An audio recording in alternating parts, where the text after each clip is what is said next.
Hi, everyone. I hope you're doing well and that you've had a great week and that you have a wonderful weekend in front of you.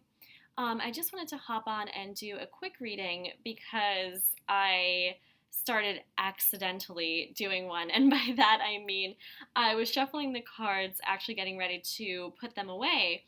And as I was shuffling, I just happened to start thinking about the divine masculine energy, and I realized I really haven't tuned into the divine masculine energy to try and get a pulse point on what they're feeling and what energy they're in when it comes to their connection with the divine feminine. I really hadn't focused on that in a little while when I was doing my own readings. So I was thinking about that and shuffling the cards and just kind of thinking, even if the divine masculine isn't fully consciously aware of the significance of the connection with their divine feminine, I was just wondering when their divine feminine counterpart comes to mind, what's the energy that the divine masculine goes into, like when they're thinking about their divine feminine? And I was shuffling the cards, and one card fell out at first, and it is the Four of Wands that really wanted to come out, and it just fell flat out in front of me, face up. And I thought, okay, that's a really nice message. Aren't I lucky to have that come up? Because the Four of Wands, of course, is a very strong union energy. A lot of people see this as the 1111 card because in a lot of renditions, the four staves form two sides of the card and kind of create an 1111 formation in the card itself. What I really like about this rendition, I'm using the Tattoo Tarot, is that the four staves here are part of a flower arrangement. And for me, it's this taking the fiery, passionate energy and forming it into something that is very nicely configured and grounded and organized and stable. That's what's coming to mind. It's overflowing with beauty, and the fact that the Four of Staves is depicted in a flower formation in this vase, for me, what I see also is these Four of Staves being in a vase full of water, of course, right? Like when you have a flower arrangement, you pour water into the vase, and water is the element of emotion. So it's fire and passion that is rooted in real, true emotion, and it's blossoming and it's vibrant, and it's finally moving in a right direction. So that's what came to mind when I saw this Four of Wands or Four of Staves fall out. And I kept shuffling, and two more cards fell out, right side up, just right on top of the Four of Staves.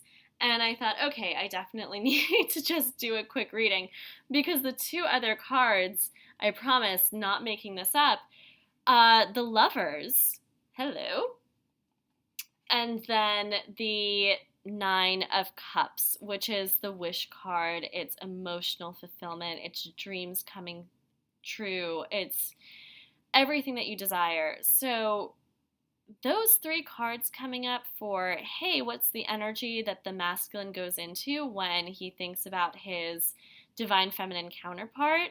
Holy crap, that's really beautiful and honestly not what I was expecting to come up. And what I really enjoy about the way the Lover's card is depicted in this deck is that it's these two intertwined snakes. And what comes to mind is the Kundalini energy. And it's these two intertwined snakes with two roses as well, which of course is roses are, true love and passion. It's like the quintessential romantic flower and also very strongly associated with the divine feminine, and really brings together this whole flower arrangement here from the Four of Wands into the energy of the Lover's card here. And again, I see the snakes as fiery, as passion, but it's Kundalini energy. So it's taking raw passion and it's transforming it into something that is truly sacred. And look at how these snakes are looking at each other. There's full acknowledgement. And snakes are also a totem animal that carries the energy of transformation because snakes shed their skin. So, what I'm really seeing here is shedding the old stories and shedding what doesn't serve us individually and what doesn't serve us in union, and letting the past go, letting those old stories go, still being fully ourselves and acknowledging one another, being aware of our past, being aware of what's happened in the connection previously, but shedding that, shedding the story, being truly grounded. Serpents, slither directly on the earth, truly grounded and in touch with Pachamama, Gaia, however you connect with the earth, and the word that you use for this beautiful earth energy, the vibrant planet that we live on. It's so grounded and it's so connected and truly in balance and very, very passionate. And they're just looking directly at one another and seeing one another. And they're totally entwined, but yet completely themselves. So I know a lot of people have consciously been moving out of and making the effort to move out of codependence. And I really see that in this card. It's not being codependent, but rather it's being interdependent, because each of these snakes is fully their own self, but they're entwined, they're intertwined, they're interdependent with one another, they're in balance with one another, but they're not codependent. That's what's really coming out with this Lovers card. I just was so happy when I saw these cards fall out and the messages that I was getting when I saw them. And the other card that fell out along with the Lovers, like I said, is the Nine of Cups. And look at this setting here. It's like you're walking into this banquet hall where everything is set out for you and there's no limitations. You have access to everything, and that's just what you can see. Who knows what's beyond that curtain? There's so much more to explore. So it's, don't put limits on yourself. Wishes are being fulfilled. Everything that you've asked for, your cups are full. Um, and that is, again, the space and the energy that the divine masculine experiences when his divine feminine crosses his mind. Holy crap. Like that's amazing. Such a blessing. So then I thought, okay, great. I've got these three beautiful cards that have just flipped out all right side up, so I knew to really take them and pay attention to them. So I figured, okay, let me get conscious about this and pull a couple more cards.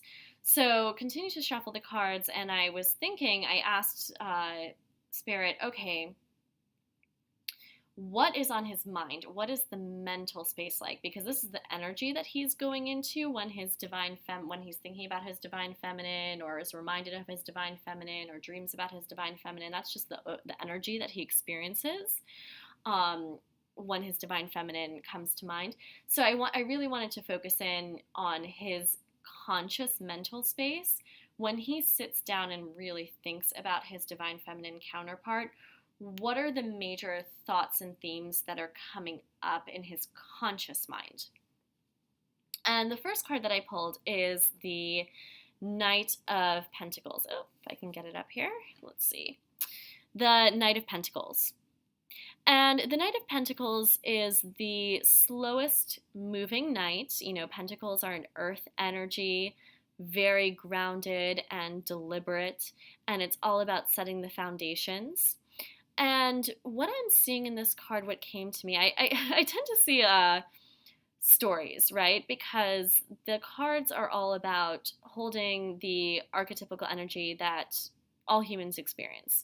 So, and I'm a very visual person, and my undergrad was in art history and religious studies. So, with the art history in particular, I'm highly visual, and I kind of see a visual analysis, and I see stories playing out in the cards as if they become little clips of a movie film almost. Like that's how I see the cards, and they string together to form this movie for me. It's kind of how I experience them. So what I see in this card is the Pentacle. What he has to offer is under lock and key. And what I'm getting is that before, he wasn't going to unlock it. Like his true self, what he really had to offer was, you could see it. Like you could see it, it was there, but you couldn't touch it. And he didn't want to take it out. He didn't want to take it out of this case. It was safe in there. And now I'm getting the impression that when he thinks about his feminine, really, really thinks about her and it's on his mind, he's like, I'm safe with her. I don't have to keep my true self hidden. I don't have to keep the gifts that I want to offer, like my offering to my beloved, I don't have to keep hidden anymore. So I get that what he's thinking about is unlocking this cabinet, like not keeping it hidden, not hidden, you can see it, you can see his potential. He could see his potential, but he kept it locked away. He kept his true self locked away. And I think he's taking Earth as a practical energy. I think he's thinking about taking very practical, real world steps to open up to his divine feminine. And as soon as I got that message, the next card that I pulled is the Seven of Pentacles, the Seven of Staves. And it came up in reverse, but I didn't really feel like the reverse mattered too much in this reading. Again, I really just go with the visual and the energy that I'm getting. I'm more of an intuitive reader. So what was coming up in this Seven of Staves energy is look at that hand, that determined, strong, like solid fist reaching up out of the heart and grasping the one stave that isn't broken. And what I saw here is all of the other times the divine masculine and the divine feminine have met, something has broken. It hasn't worked out. The connection hasn't stabilized, right? You have those broken staves is kind of what it looks like. I know it's just the number 7. There are 7 staves depicted, but what it looks like is that there was one continuous stave, which is the one that the hand is grasping, and that the other ones are kind of broken in half around the heart, is what it looks like to me. So it's like all the other times, it's like the love was there, but he wasn't reaching for it, or the divine feminine wasn't reaching for it, however it was in your connection. Like they couldn't reach one another. Like it was there, but it just never stabilized. And what I'm really seeing in this card is an ending to that. The reverse is like moving out of this energy of feeling burdened, of feeling beat up by this connection. And he's just like, you know what? What the hell? I'm just like, I love this woman or man, whatever you identify as or whatever your partner identifies as, it's all fluid. I'm just using very gendered pronouns, so please don't take offense to that. Whatever your partner, whatever your beloved identifies as, and whatever you identify as, you're reaching for them. The divine masculine energy in this connection has had enough and is like, I love this person. My beloved is my beloved. And what the hell? Like, why have I not been listening to my heart? And it's like this willpower now is reaching up, rooted from the heart, not from ego anymore. It's willpower reaching up, rooted from the heart, and grasping the opportunity, grasping passion and saying, hell yeah, you know what? I want this. I want this. And again, this card came out when I asked about what is in the divine masculine's conscious mind, what is he actually thinking about and conscious of? So he's conscious of this now. It's not just an energy that's floating around that he's trying to push away or maybe not acknowledging. He's consciously thinking about this in his 3D reality and acknowledging this, like, wow, okay, I've messed it up before, or, she's missed the boat before or something. Like, we haven't made this work out before, but damn, like, I want this. And it's just like this moment. It kind of feels like very sudden. It feels very sudden because he's coming from like this earth energy is the other space in his mental conscious thoughts of this earth energy, and it was like under lock and key. And all of a sudden, it's almost as if he realizes I can trust her. And as soon as he realizes, like, she's not going to hurt me, or, you know, if I experience hurt in this connection, it's not because she's being malicious. It's not because she's purposely, or they, sorry, I'm using these pronouns. It's not because they are purposefully trying to hurt me. It's just part of being human, right? But I don't think the Divine Feminine would, he realizes the Divine Feminine isn't maybe like other connections he's had before, and he's safer with her than he may have realized. And it's like as soon as he realizes that, boom, he's reaching out. He's passionate. He's ready. And I just want to tell you guys, I really wasn't expecting these cards to come up. So when they did, I was honestly pretty surprised by the message. I was like, oh, wow. And I don't want to say I tend to be pessimistic. I tend to be very practical, and I would err more on the side of caution when reading these cards and be like, okay, there's a chance that maybe he's thinking this, but it was like clear as day when I turned these cards over. I was like, oh yeah, okay, that's what's happening, and it surprised me, but that's really truly what's coming up. And the next card is he's seeing how much the Divine Feminine truly cared about him. We have the Queen of Pentacles as the other card. Sorry, I'm having trouble lifting these. The Queen of Pentacles in reverse is the last card for the mental space. And what I'm really seeing here is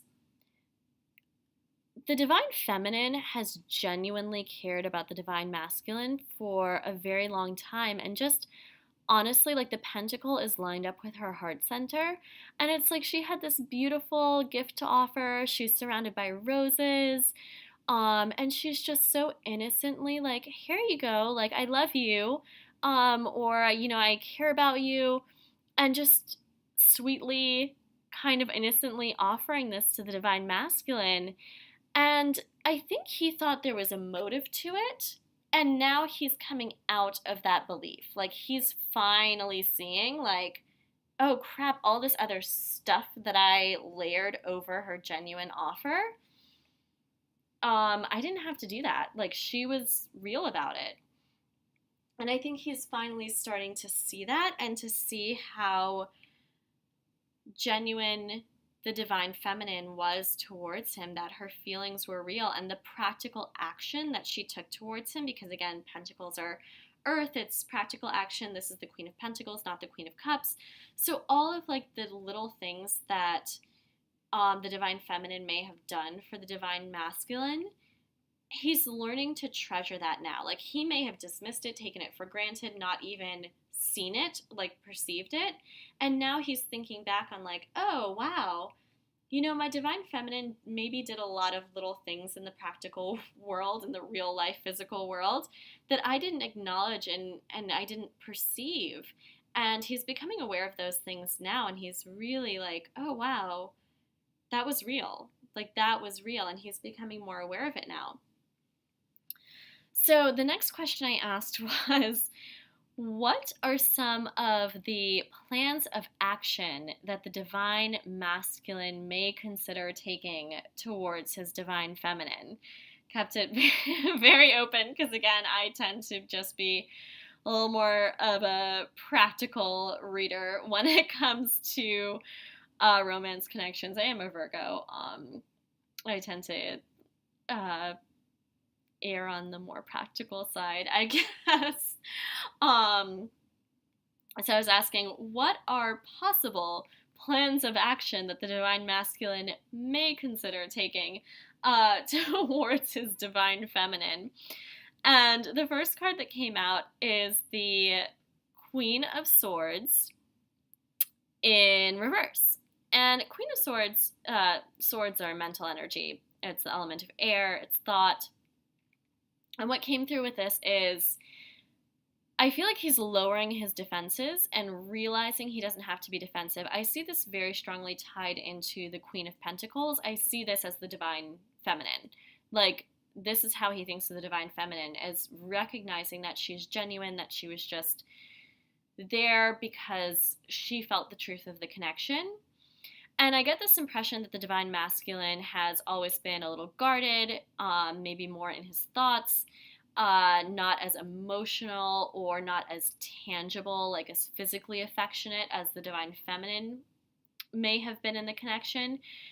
But he's letting go of that a little bit now. He's kind of like, oh, okay, like I'm always going to maybe be a little bit more reserved than the divine feminine, maybe, but I don't have to keep my guard up as much as I thought I did in this connection. Like, I feel like there's a lot of clarity coming through there, and he doesn't feel like he has to push the divine feminine away in order to remain safe.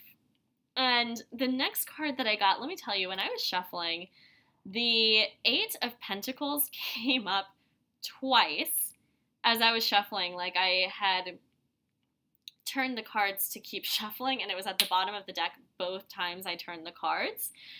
And I was like, I put it back in, and I thought, okay, well, let's see if it comes out. And sure enough, it came out when I was pulling the last set of cards.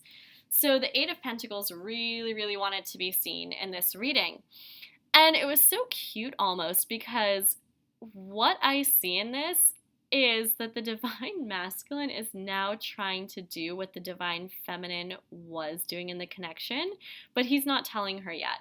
And by that I mean, just look at these cards. Look at how they echo each other. Oh, I'm really having issues getting these off the table here. Hang on one second.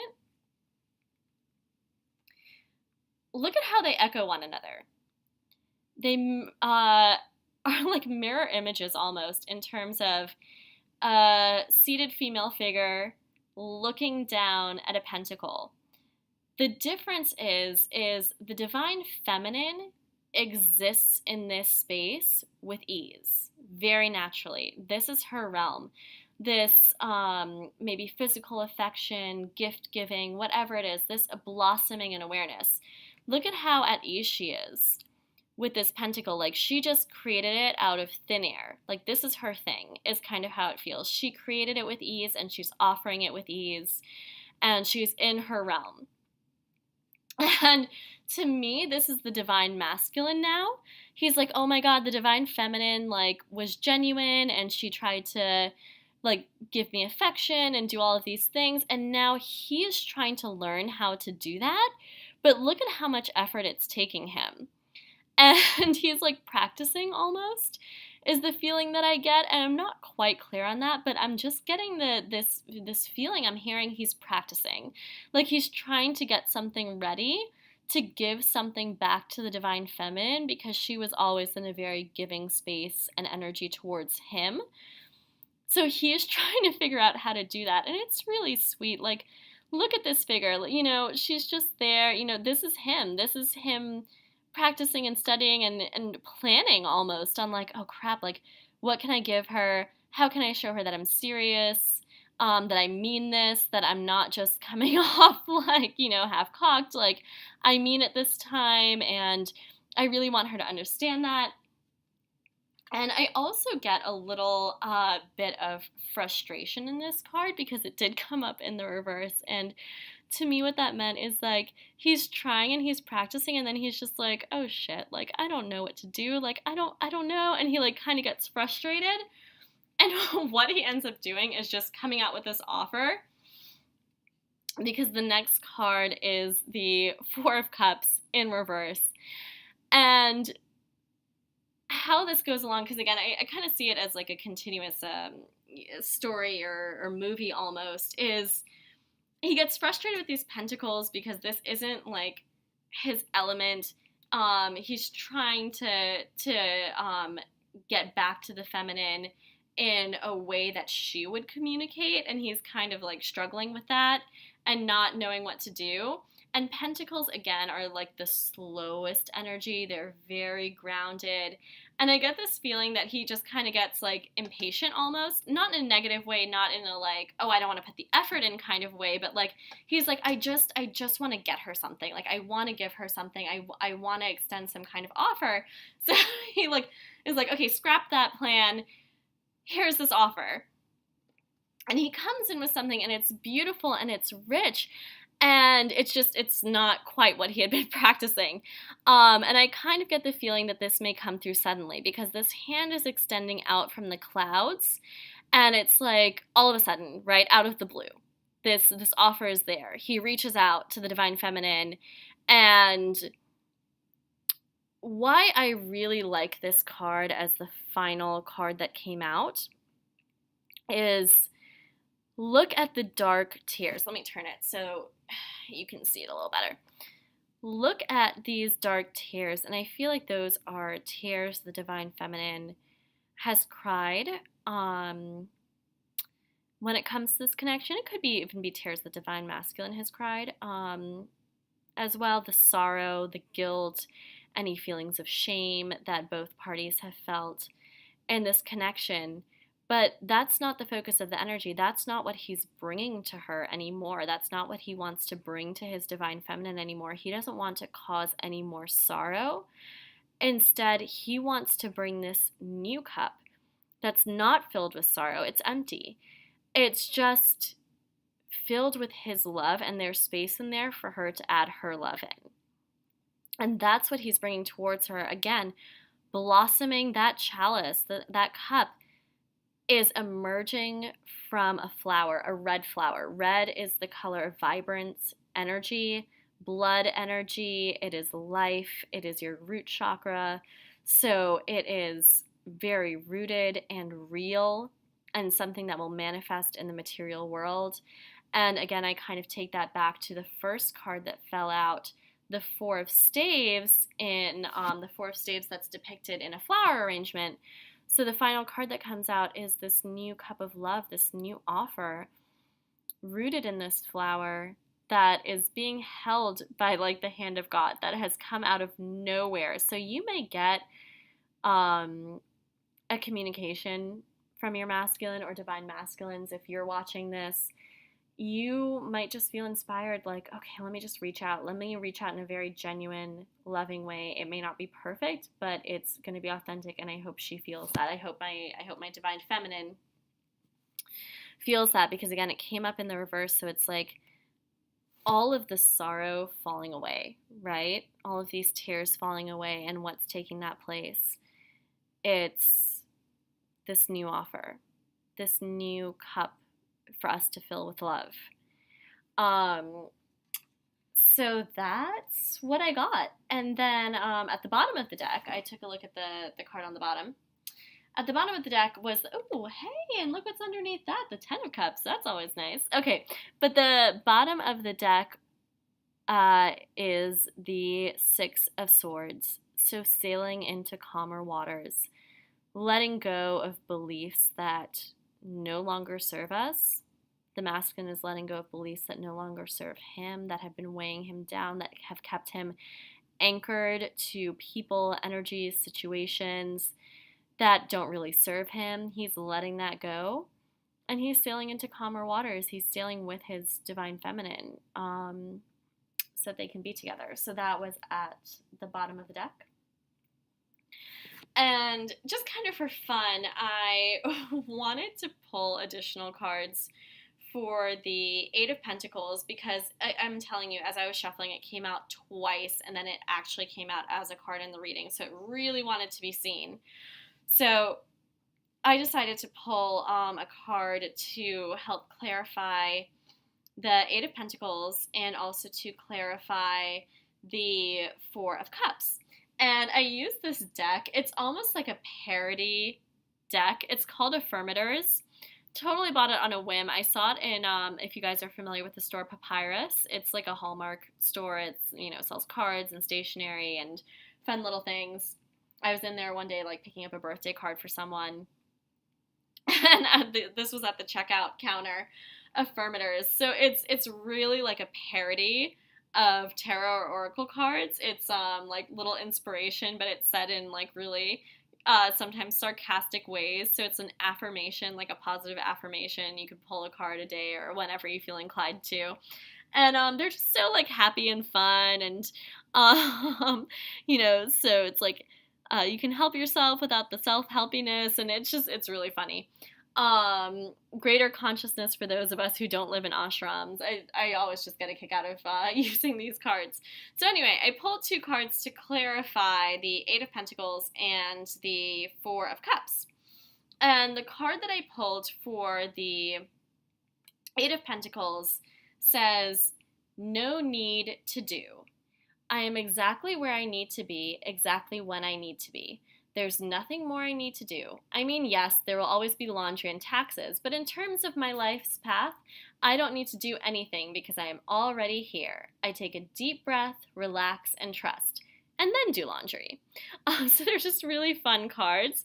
But I think this really beautifully complements the energy that I was getting with the Eight of Wands of, he's sitting, the Divine Masculine is, like thinking and practicing, and then he realizes he doesn't have to try so hard. Like, he just has to be his authentic self, to be true in his emotions, to be true in his approach. Like, he doesn't have to make it so complicated. So I love that the card No Need to Do came out as a type of clarification for the Eight of Pentacles. I thought that was really cool.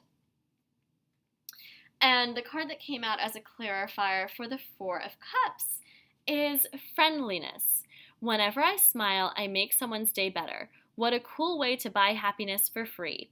Today, I will remember what an awesome power I hold, and I'll take joy in improving lives simply by giving away grins like crazy. Note, in a pinch, money will also work. So I think that's a really fun energy to have for the Divine Masculine, because it's kind of like he realizes, okay, I don't need to like make this so complicated. There's no need to exhaust myself figuring out a plan on how to approach the feminine. Like, yeah, I need to be genuine and I need to be sure when I approach her, but I don't need to make it so super complicated. Like, be friendly. Be friendly. Offer your cup of love, Be flirtatious and be genuine. Be sure of yourself. Don't be arrogant. Be friendly. And that's really all you need to do. You guys are in each other's hearts already. Your Divine Masculine and Divine Feminine connection, it can't be ruined.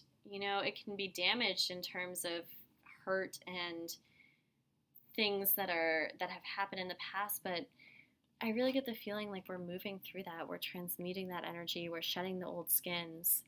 So as long as, Divine Masculine, as long as the Divine Masculine is authentic and sincere, just friendliness works. You don't have to make it like super complicated or heavy and have this whole strategy planned out that ends up, exhausting you and slowing and making you doubt reaching out. If you're trying to make it too complicated, be friendly. And that is the reading that accidentally happened when I was shuffling the cards, and these three beautiful cards fell out, and then I figured, okay, let me get some more information here. So that is just a general reading for the Divine Masculine. I don't really put a time figure. Time isn't a real thing anyway. It's not linear. And energy and readings come to you when you need them. So I didn't really put a time frame on this.